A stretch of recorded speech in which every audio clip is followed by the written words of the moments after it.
What is up mga bay? It's your boy Ubet Rider.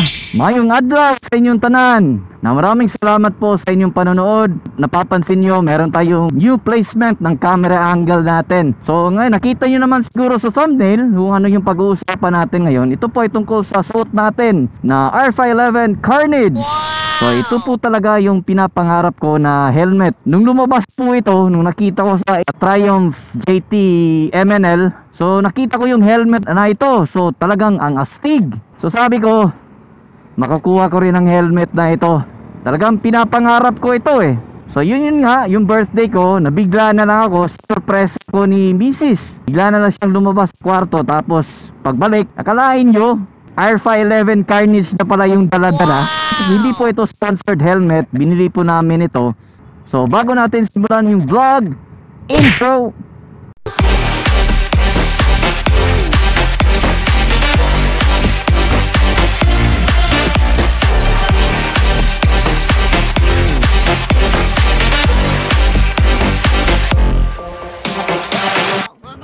Okay mga bay, welcome back.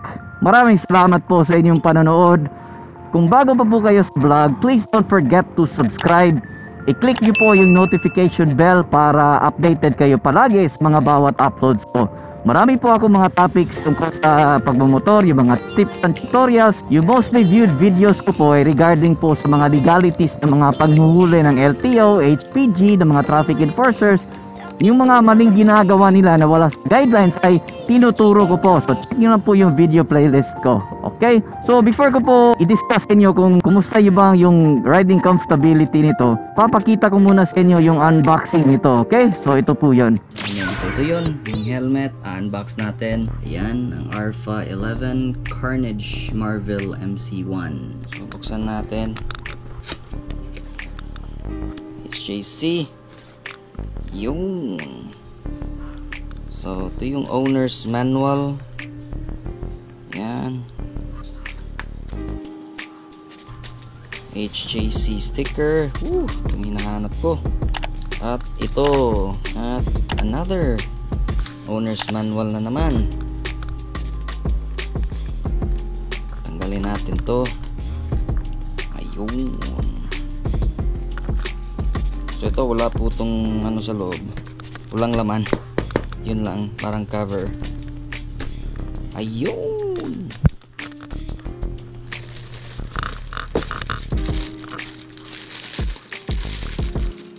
Ayan. Okay, so ito po yung clear lens nya. Okay, so nakikita nyo, free dark smoke shield plus anti-fog lens. Ito yung pin lock niya. Yan. Yan. Helmet size natin dito, medium. Ito. Oop. Ano nga ba ito? Ito yung pin lock niya. Tapos yung, ewan ko anong use nito. Yan. Alpha Performance Reinvented Marvel. Buksan na natin. Anong paligoy-ligoy pa? HJC.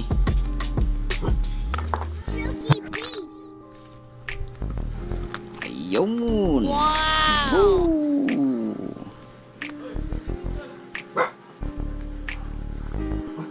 Carnage. Pogi. So yan, merong Marvel sa taas. Tapos yung Carnage na logo. Yan, size medium. R511, yan, yung ICC sticker niya, TUV Rhineland certified. Dah, pogi, yung Alpha symbol. Woohoo! So mukhang pareho yung helmet namin ni Jet Li. So yun na mga bay, now nasuot na po natin ang helmet na ito nung nag-ride po kami sa TCH. Noon kasi itong HJC na is-quick yung pisngi mo, kagaya ito, pakita ko sa inyo ha. So ayan, kita nyo. So nung una parang masikip siya, naninibago lang. dapat mas keep siya dito for your safety. Basta hindi lang sasakit dito sa taas, din sa ulo. So far naman nang nagamit natin to, nag-travel kami ng 200 plus kilometers, hindi talaga masakit. So, parang naging successful yung break-in natin ng helmet. Naging komportable na ako sa helmet ngayon. Currently, not tied up to any helmet companies. Sana magkaroon tayo in the future. Isa yan sa mga pangarap ko. Sana makuha natin yan para pag-giveaway na rin sa inyo in the future. Makukuha na natin yung 100k subscribers. Now, ang helmet na po nito ay napaka-lightweight. Kasi yung mga previous helmets ko, grabe, ang bigat eh. Pag mag-rise ka, sumasakit yung leg ko eh. Pero dito, napaka-komportable talaga ng helmet na ito. So, nabili po natin ito mga bay ng 28,500. So, usually yung mga Arfa 11, nasa range siya ng 17,000 pataas. Depende sa model at na rin sa design. Parang natagpuan ko na yung hiyang na brand ko. So, HJC, baka naman. So overall performance ng helmet ay napakaganda, napaka-lightweight, hindi po masakit sa liig, lalo na pag maglo-long ride kayo. At in terms naman sa protection ay proven and tested na talaga itong HJC.